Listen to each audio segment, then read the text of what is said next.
现在继续来看这个高雄城中城的大火，夺走着46条的人命。今仔日伫个高雄市殡仪馆来举行着头七的法会，市长陈其迈嘛到场致意，讲社会各界寄付的善款目前是1亿5000多万，会摕来全力协助罹难者的家属。那这个丧葬的费用全部拢由市政府来负担。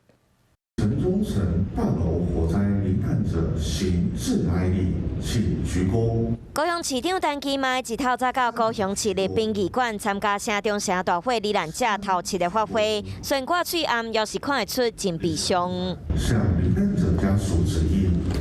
礼成了后，市长陈其迈行出经行厅，对城中城的死者表示哀悼。那另外也要感谢来自很多的国家给予最大的慰问跟哀悼。城中城火警的头七法会，为着尊重无同的宗教信仰，分做透早的道教法会和下晡的佛教仪式。